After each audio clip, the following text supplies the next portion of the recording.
ce phénomène exceptionnel qui a été observé par les télescopes de l'observatoire. Et il s'agit de ce qu'on appelle les sursauts gamma en français, ou en anglais c'est les gamma ray bursts, les GRB.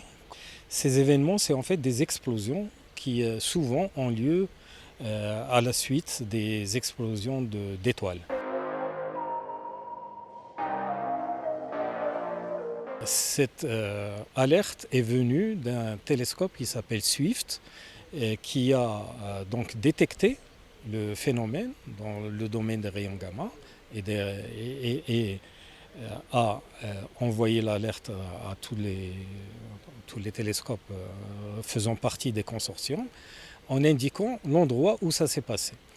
Alors, après avoir détecté le phénomène par ces télescopes-là, il est intéressant d'observer ce qu'on appelle la contrepartie optique.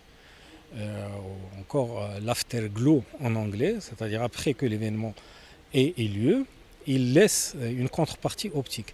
Cette contrepartie optique, comme pour toutes les explosions, va diminuer dans le temps.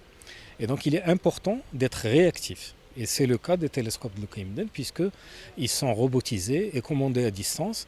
Donc dès qu'on reçoit l'alerte, on peut très vite braquer les télescopes à l'endroit où l'alerte a été donnée et donc faire l'observation. De ce fait, l'alerte a été donnée le 9 octobre. Nous avons pu observer le phénomène dès le 10 octobre.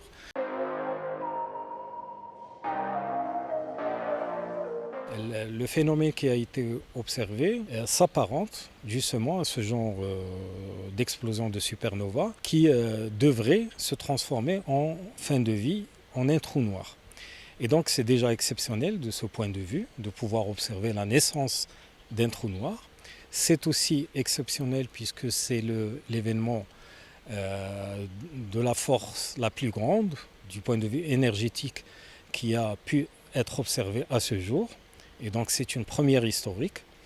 Et évidemment, le fait que l'Observatoire de Lockheed Martin et les chercheurs marocains de l'Université Qada'iyad aient pu capter ce phénomène-là, ils seront immortalisés pour l'histoire comme participants à cette importante découverte.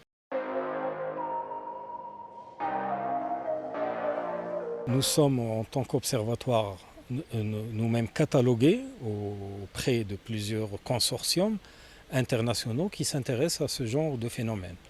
Nous avons rejoint des consortiums, en particulier un consortium qui s'appelle GRANDMA.